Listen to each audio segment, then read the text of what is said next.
Is that better than before? That sounds better. Does that sound pretty good? Well, if it wasn't for this amazing ex-poet, this wouldn't have been happening. I just met her just a couple months ago and just fell deeply, deeply in love in about 1/2 of a second. And so now you all get to fall in love too. And once I met her, I started just thinking, oh my God, I gotta create an event. So this is why we did this.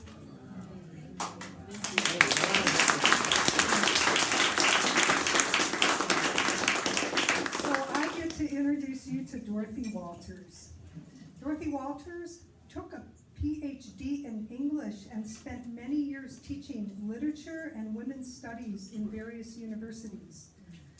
Somehow she discovered the Great Mother early on and felt her presence strongly in Greece. In 1981, when she was 53 years old, she experienced virtually spontaneous and explosive Kundalini awakening. I can't even say that without sort of feeling it. when her inner energy shot into her head and threw her into ecstasy. Without guide or guru, she then underwent a long process of assimilation, lasting to the present. She now spends her time writing mystical poetry and helping others on the path. She especially loves Rumi and Mary Oliver. I think she is our Rumi of the day. And also, on St. Patrick's Day will be her 92nd birthday, so you're getting to hear a national treasure today. So Dorothy Walters.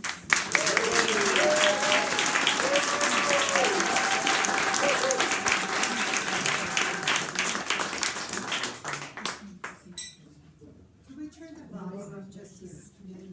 The mic up.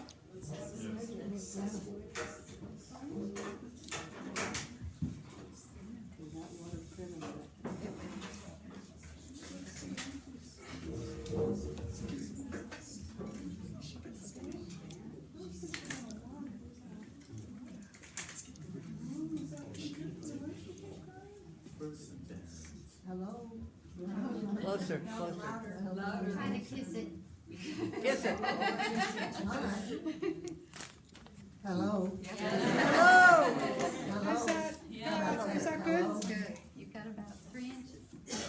Just keep those hands there. Hello? Hello? Okay, well, we'll do the best we can. You can move closer to it.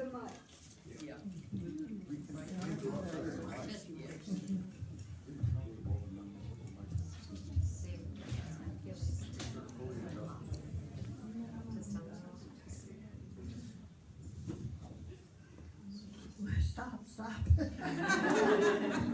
Hello again. Hello again. Does that work? That's better. That's much better. This is your.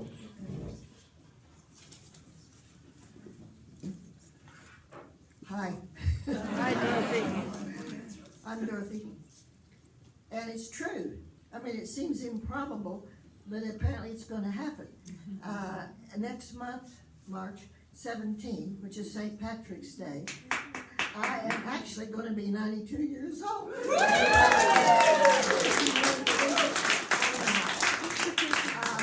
have had a wonderful life. Things happened that I never expected. I call it the cosmic wild card. And I'll bet everybody here has had a cosmic wild card in their life. Things happened that I had no reason to expect. Things happened that I had to survive. And here we are. Here we are. Now, I do want to thank the people who made this possible. I mean, Val did everything. All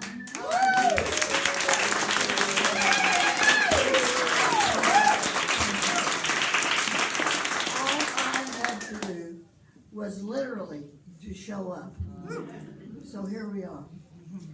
I thank also all those who made this possible, this wonderful venue, the marvelous poetry that we just heard. I just think getting a bunch of poets getting together, and for heaven's sakes, did you notice how many of us are here? Usually, we're lucky if we get 6 or 8 of us together to listen to our poems. I love the poets that we've already heard. I love this group. This is very special, and don't let anybody find out what we're doing because they may pass along the way things are going. And everybody who made this possible, Jackie, of course, always contributes so much and appreciates so much what she does for me and our community. Okay. I'm going to read a different kind of poetry because what happened to me made me very different, and you will see how different I was. I'm going to share secrets with you because this was a very private, very, very intimate experience, and I didn't tell anybody for 15 years what was going on with me. But I'm going to tell you because finally, after 15 years, when I had, you know how when you have a big experience, you want to tell somebody, this has happened to me. I had nobody. I didn't have a teacher, I didn't have a guru, I had nothing except the experience. And boy, the experience was almost over. It was truly overwhelming.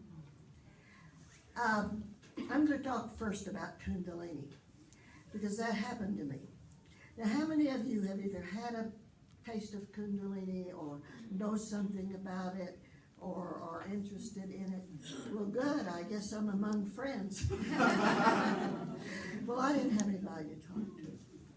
As I'm sure most of you know, in the East, and particularly in India, Tibet, and so forth, Kundalini was known for a long time.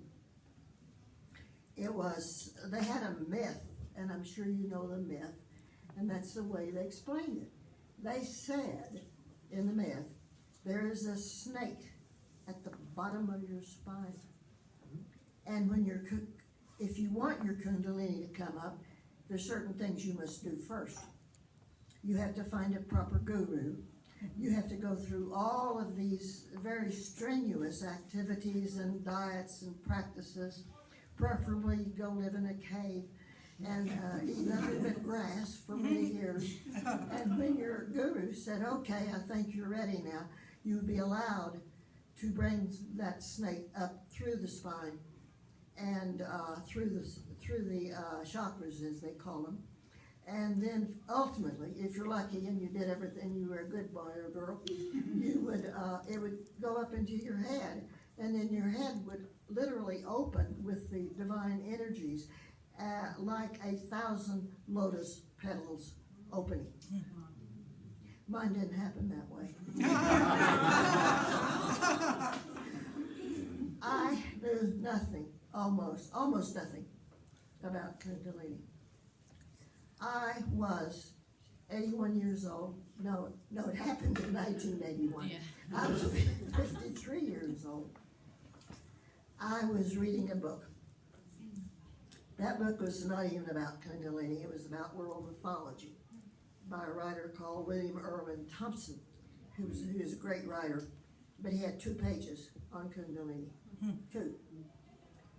It was not a book about how to do Kundalini. It was not a book about water chakras. It was just a book that kind of mentioned Kundalini along the way. And I, at that time, was in a state of personal crisis because I'd been in a long-term relationship, and all indication was that was falling apart. And that was a toughie. That was really, really hard. It's like the day that the bottom falls out of the floor and you fall through the pit below. I was devastated. I found out later that's a good time for your Kundalini to come. Because as that rascal guru, he was then called Bhagwan Sri Rajneesh. I don't know, you remember him? Yeah. He was a rascal guru. But he wrote some marvelous things.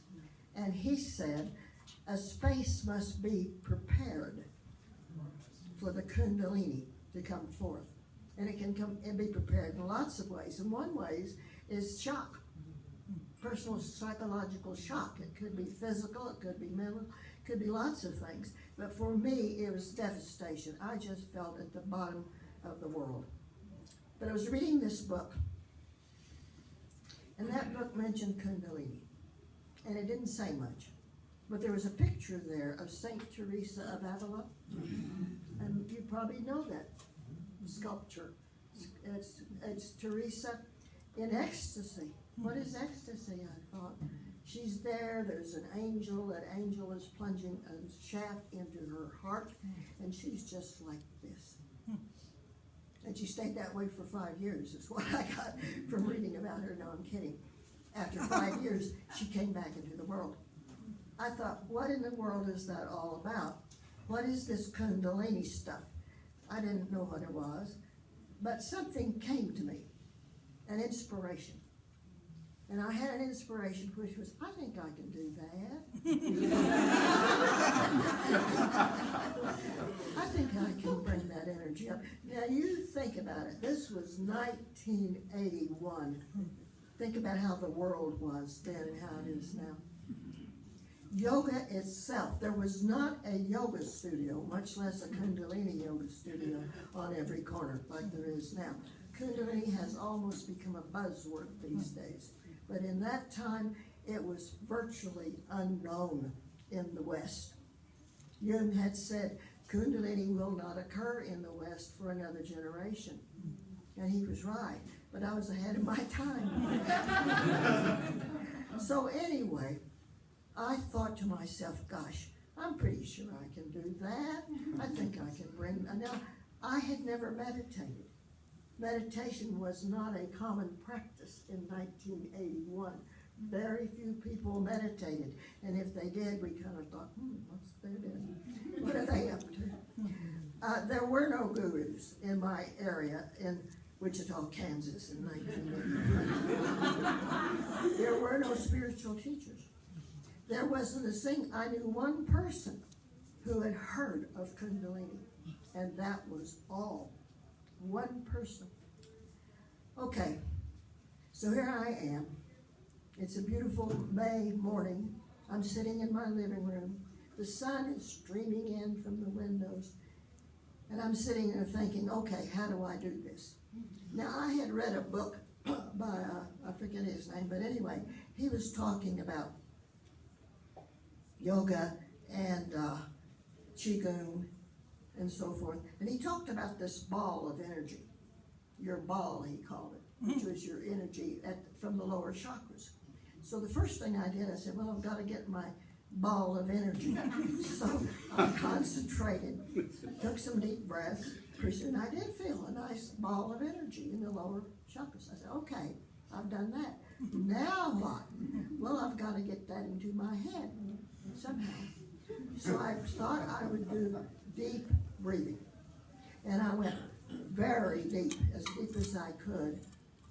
And I concentrated, up, up, up, up, up. Well, within about, now you won't believe this. I wouldn't believe any of this story if it hadn't happened to me. But what happened was that within, I would say, certainly fewer than 10 breaths, maybe 5. That ball of warm energy shot, and I mean shot into my head. And my head opened. And I felt all the beautiful energies of the universe flow in. And it was amazing. And I felt pulsations inside my head. And I thought, this is why they talk about 1,000 lotus petals opening. Because that is exactly what it felt like. Exactly like 1,000 petals. Because these pulsations were coming like this.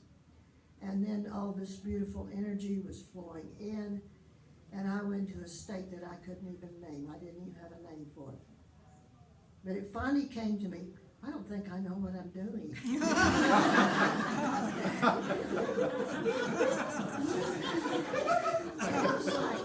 It was fish. As long as I didn't remember what I was doing, the pulsations would continue.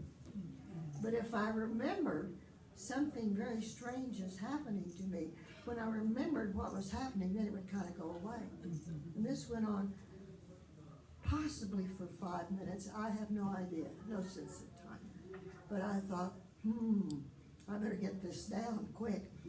So I did. It came down. But I was left, literally, in a state of ecstasy. Now imagine that. Imagine you go to sleep one night and you just wake up in the next morning and your body is filled with ecstasy. What do you do? Well, it wasn't just a one-time experience. It happened again and again and again, day after day. I was obviously in a very altered state. In that state, my mind, my imagination took me through what I later learned was an inner initiation. And it was later I got the actual description of it. It was called the first level Buddhist initiation. The first level. And also, I had read in his book that in the Tibetan tradition, people who were being initiated would hold a vajra, and you probably all know what a vajra is, don't you? No. No, well, a vajra is a sacred instrument, and it has a bar, like a small barbell with a bulb on either end. That's the vajra. And then the bell, properly, is the big, wonderful Tibetan bell, you know. Well, I didn't have one of those. And where was I gonna get a vajra? Well, by golly, I found a vajra in my house. Now, it's not the one that you think is the real vajra. Mine was actually glass. I've always wondered, was this just a napkin holder or something? Anyway, it was a barbell shape. And I also had a bell. Where would I get a bell? My mother had collected bells, but I didn't have a big bell. Finally, I found a little teeny, it was about this big, and it was from her collection. And I held my little bell as a bell. And so that was my bell, and that was my vajra, and I held those. And then I went through what I would call inner initiation. It was like an initiation into a different world. So that was my moment that changed everything, everything. And here I was in the middle of Kansas with no teacher, no even a friend to tell about the experience, except I did have a teacher. And it's the one that we all have. It's our teacher inside. Our teacher inside. And so my teacher was ecstasy. Let's face it. Now this is kind of a true confession here, but it's true. And how do you describe ecstasy? Well, I've spent the rest of my life trying to describe it and writing about it, writing poems, writing prose, helping others on the path, because it truly was the moment that changed my life forever. And Kundalini can be wonderful. It can take you to paradise, but it can take you in the other direction if you're not ready. And you've got a lot of blocks and you've got a lot of problems, and it hits those blocks, it can be terrifying and it can be terrible. And I sometimes hear from people who are having terrible difficulties going through it because it's a two-edged sword. Well, that started for me in May, which is a perfect time, because in May, if you're a teacher, school's out. And you don't have to do anything because you're there alone in your house every morning. And here comes the ecstasy. Finally, I just lay on the floor and I stretched out my hands. I said, here I am, God, take me. What else could you do? Well, that ecstasy continued for me all summer, and then fall came, and guess what? I had to go back to work. I had to be a teacher. I had to concentrate my mind when my mind was kind of going on still like this. You know, these are big things that happen to you. You can't concentrate very well. I had to go back and teach. And I was still pretty good, I think. And but then my mother got very ill, and she was living about 3 or 4 hours away from me. I was very worried about her. Then my father got ill because he was trying to take care of her. Well, he was already 91 himself. I was worried about him. I had my teaching responsibilities, and guess what? The ecstasy sort of went away. And then I started feeling the opposite side. And Kundalini will do this. If you've got blocks, if you've got problems, it will literally go through your system and clear those blocks. And the way it does it, it'll focus your attention. Your attention will go right to whatever it is the problem is, whether it's mental, psychological, physical, but you'll know that it's there, and you will ultimately deal with it one way or another. And then you might have a nice period where it goes away, and you think, oh gosh, I got through that, didn't I? But you wait a little while, pretty soon it might come back again. Okay, that was pretty much that the rest of the year. But then spring came, school was out, I was home alone, didn't have any big responsibilities. Here came the ecstasy again. But it wasn't quite as strong as it had been at first. Well, that was the pattern for the next many years. Ecstasy and agony, ecstasy and agony. And the ecstasy I don't know, maybe you've had ecstasy, maybe you already know this. It changes in its tone. It isn't always the same. And as the years went by, it got subtler and subtler and quieter and quieter. And the image that I use is to say, at first, it was like having suddenly a big brass band going right through your living room. And then it got softer and gentler through the years, and it continued almost, well, even literally, and in one way or another, to this time. I don't call it in so much ecstasy, it's just a sweet like a perfume or something. But it's like, now it's not like a big brass band at all, and I wouldn't want it to be. I'm not up for that. But it's like hearing a beautiful flute, such as we heard today. A beautiful flute playing in the distance, soft and quiet. As I got older and could do less, well, I decided at the early stage, gosh, I wonder what this yoga is. What is yoga? Nobody knew. There weren't any yoga studios. Nobody knew what yoga was. But my mother was always kind of interested in yoga, and that was about all as far as it went. She'd bought a little book at the grocery store for 50 cents that had pictures of people performing asanas. I thought, well, I'll try that. So I'm going back to the beginning now. So I sat on the floor, what we call a tailor position, just cross-legged. And I thought, I'm going to do yoga. So I raised my hand. Well, I raised my arm, and I felt ecstasy flood all the way up my arm.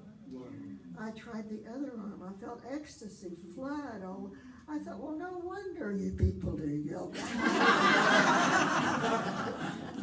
It's so easy.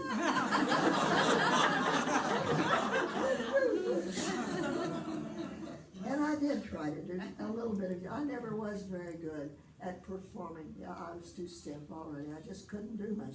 I didn't have to do much. And it was like this whole thing was being orchestrated from somewhere else. And I'm sure it was. I think that whole thing was prearranged. It all came together like a perfect storm. I mean, the state I was in, the psychological state, the book that I was reading, which mentioned Kundalini, it was the perfect storm. And boy, did it work. I just thought later, boy, it was like they said, okay, now we've got her, take her, quick. And they did. And that was the end of my previous life. Because my life literally was divided into before Kundalini and after Kundalini. So years went by, the energies got softer and subtler, gentler, sweeter, not really sweeter, but anyway, they were sweet rather than overwhelming. And as the years went by and I got older, I didn't have to do as much to bring them. I learned just, again, from the teacher within, that I learned to call the beloved within. And I imagine many of you have your own beloved within. The beloved literally is like having someone make love to you from inside, if you can believe it. I don't know if you've had this experience. Maybe some of you have. I hope so. 5 more minutes. We have to start 5 reading. minutes. To read poems? We're ready to read. Well, I'll just stop here.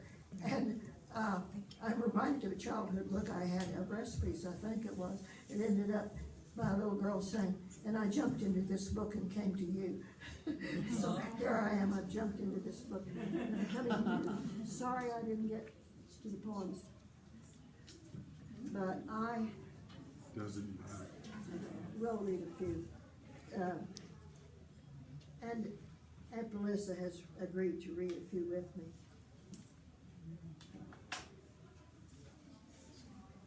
From this book, which is my latest book, called The Kundalini Poems.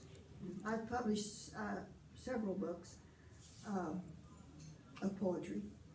I'm going to have a new book of prose on Kundalini, on reflections of Kundalini, about Kundalini. It's not going to be how to do Kundalini. There are plenty of books now. See, we didn't have any internet in 1981. We only had 2 or 3 books about that I could find about Kundalini.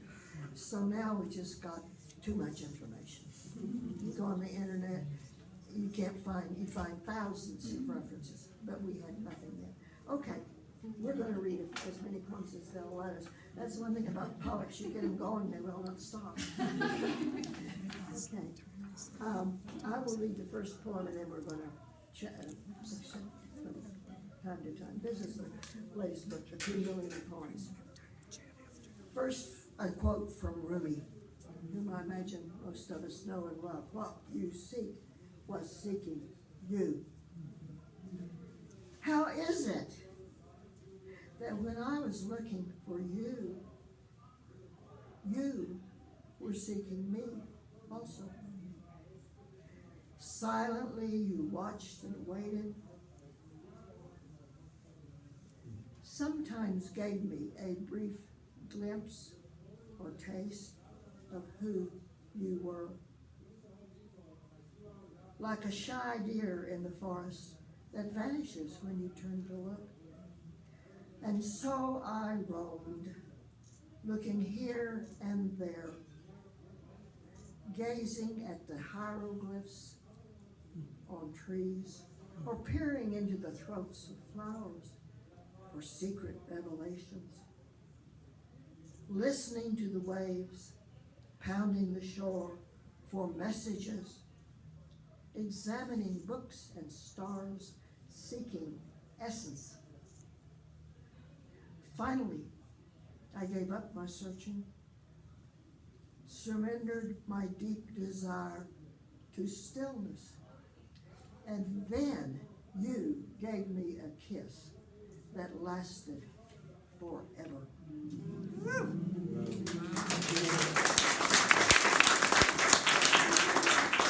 Let's save our applause to the end because Okay. we're literally running out of our time here. Take your time. To avoid going back and forward to the lower mic, I'll We read. can hear you. Okay, great. I am neither Muslim nor Jew. Buddha did not tie my feet, and I gave up being a Protestant a long time ago. Too wild for the Taoists, too tame for the Tantrics, neither breathing nor transfixed nor saying magic words. Yet for years I yearned, followed formulas and ancient texts, listened to the saints and philosophers seeking wisdom. Finally, I gave up searching, and I stood very still, and I fell into who I am. Nice. Okay, this poem is called Kundalini, the Life Force, because people always want to know, what is Kundalini? Well, who knows? Who knows? But it is, in my view, it is the life force. It is in every one of us. And when we speak of Kundalini awakening, that just means that you now become conscious of it, rather than allowing it to operate in the level of the unconscious. Most of our body processes, our digestion, our heart, and all that, we don't have to think about. But Kundalini is always there because it is your life force. What you must know as this: it will not come as a thought or a concept or an experiment in a laboratory. It will not be an extension of all that has been proved by wise men in tomes and bound volumes for centuries before. It will happen within what you call your body. You will not know where your flesh ends, and a feeling comes that is both outside and inside. A realization arriving as an experience, a happening you have no words to describe. Wow. Of course, you can try. You can speak of it as rapture or ecstasy or a flowing field of bliss. But once it happens, you will recognize it as that which unites all, and of which you are an indivisible part. Drop to ocean, cells to body, the nameless you to love.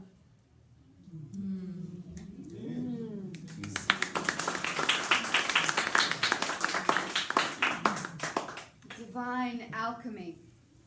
The heavenly kilns are ready to receive us, to shape us into new configuration until every nerve and fiber is restrung. Angels are posted along the way to guide us, but we must attend. We must be refined in the fires of love again and again until all dross is taken and we are left naked flame, of which we are, and being connected to the all. The nugget to be carried in God's pocket. The jewel in hiding to be discovered at last. Kundalini is the goddess of change. In charge. Charge, and that too.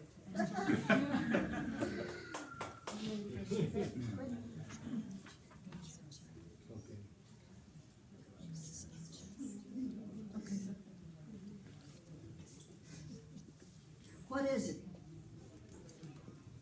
It has to do with love. It has to do with energy.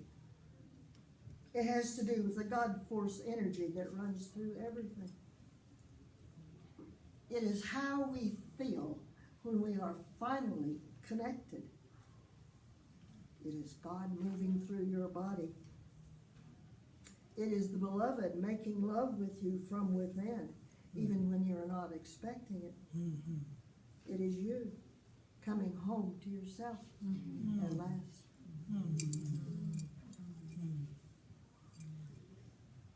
The key moment. After the key moment, you're not the same.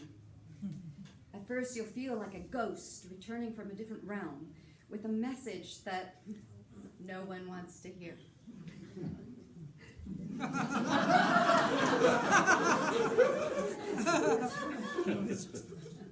Or perhaps the one living being walking about the city of the dead. The world and all that is in it is suddenly very beautiful. And you know that it and you are one. If you try to tell someone what happened, they will look uneasy and change the subject. or maybe suggest that you call 911. Turn yourself in. You learn to be silent, pretend to be like them. And they're all very busy, buying the latest gadgets, showing off their new clothes, watching the game or the commercials on TV. If they wish to be good, they take their children to church. But don't listen to the minister ramble on telling them how they should live. They secretly look at their cell phones and watch the athletic events in progress, and they check their investments. Each day, you listen to celestial music, but nobody else can hear. You know the angels are floating overhead on golden clouds, but no one wishes to look up. You learn to be silent, never reveal what has happened or who you are. You live in your own secret world where your only companion is God.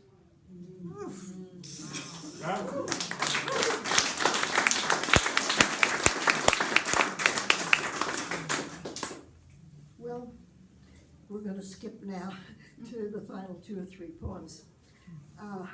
This is the last poem in this book, and it's called The Transition, because I'm like a lot of you. I think we are definitely in a time of huge transition. I don't think it's a maybe. I think it is a fact. I think it is happening. I am on the internet. I hear from people all over the world who are having these amazing events come into their lives. And people are waking up. They are waking up. So my philosophy is, yes, the outer world is falling apart. just look at any dimension or any consideration, and it's just collapsing. But at the same time, there's something important going on inside. So it's outside and falling apart, inside rebuilding, and we're in a kind of spiritual renaissance. I think we're not only in transition or transformation, I think we are literally mutating into a new species. Because when I hear from people and the gifts that they have and the things that are happening to them, this ain't normal, folks. This ain't the way it was in 1981. No, we're in a different world, and it's hard to keep faith given all that's going on outside. But my faith is that we are heading into something bigger and better and more beautiful, and I don't know exactly how it's going to be. Maybe we'll just be light beings floating around. I don't know. Why not? I'd like to be a light being, wouldn't you? That'd be fun. Well, this is called the transition. Even as the world around crumbles, the gates of heaven are opening. Indeed, angels are flowing down, mingling among the crowds. Their children are appearing among us with strange talents that we do not understand. Something is carrying us into another universe where colors deepen and frequencies rise. The old gods are awakening, the times when the oracles spoke. Some of us are hearing unknown music of the sublime. Others are seeing images of holy ones, visions of the real. No one can explain what is happening. We are now captives of rapture, of seeing beyond the veils. We must surrender to vastness, to love. We must become more than we are.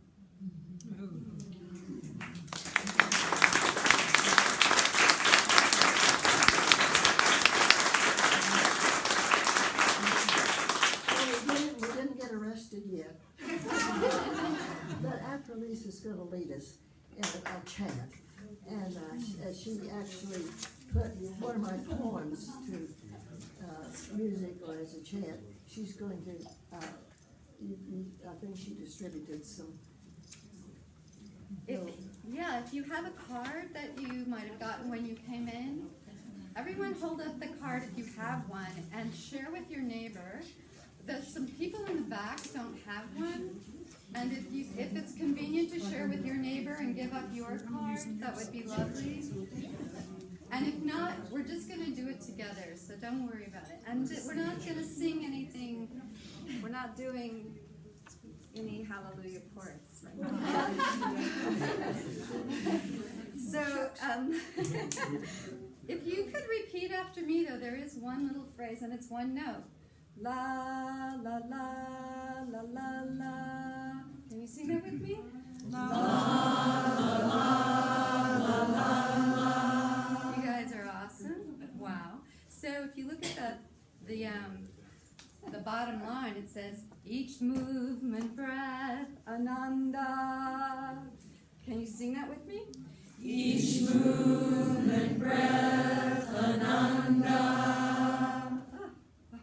Chill. That's nice. So we're going to divide this beautiful audience down the line of this camera here. Okay. Everyone on this side is singing the long form of the sentence, and on this side you will say, not sing, but say the short form, and you'll just repeat after me, so I'll make it easy on everyone, right? So you don't have to think about it. But the first thing you must do is turn and face the people on the other side of the room.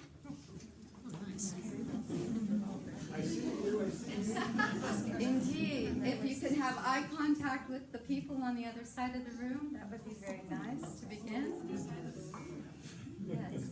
So the long sentence, my dears, please repeat after me. Stroke of feather on flesh.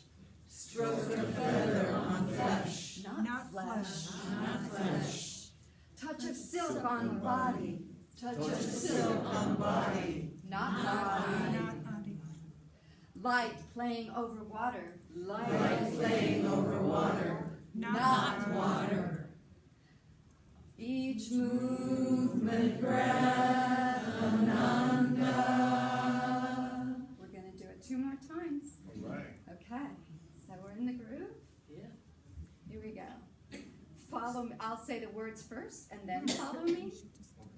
Stroke a feather on flesh. Stroke a feather on flesh. Not flesh. Not flesh. Touch of silk on body. Touch of silk on body. Not body. Not body. Light playing on the water. Light playing over water. Not water. Not water. Each movement, breath, ananda. One more time. Stroke of flesh on flesh. Stroke of flesh on flesh. Not flesh. Not flesh. Touch of silk on body. Touch of silk on body. Not body. Not body. Light playing on the water. Light playing over water. Not water. Not water. Each movement, breath, ananda. Each movement, breath, ananda. Smile into someone's eyes. Each movement, breath, ananda. Wow.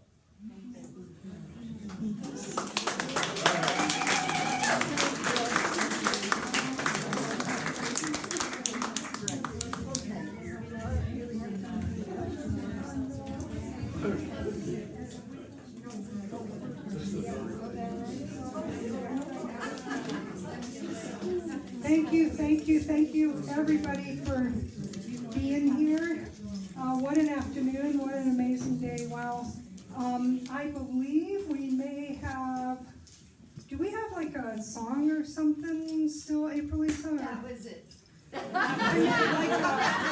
April Lisa? Like a birthday song? Oh, that's, yes. All right, so first of all, I want to thank Lou Forrester.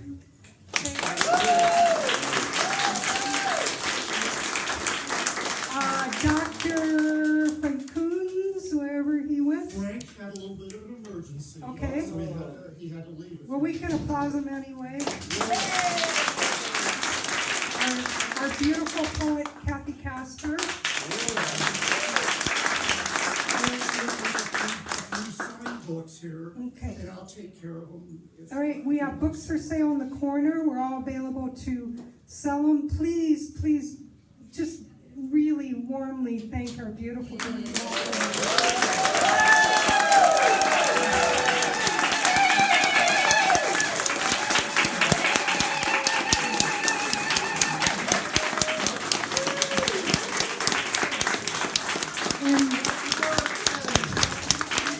And thank you, April Lisa, for helping her out, reading her poem report.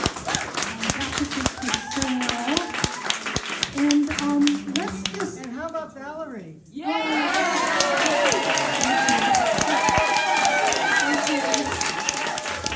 Thank you. And so let's just close with an early happy birthday to Dorothy.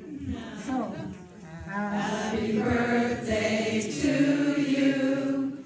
Happy birthday to you. Happy birthday, dear Dorothy. Happy birthday to you.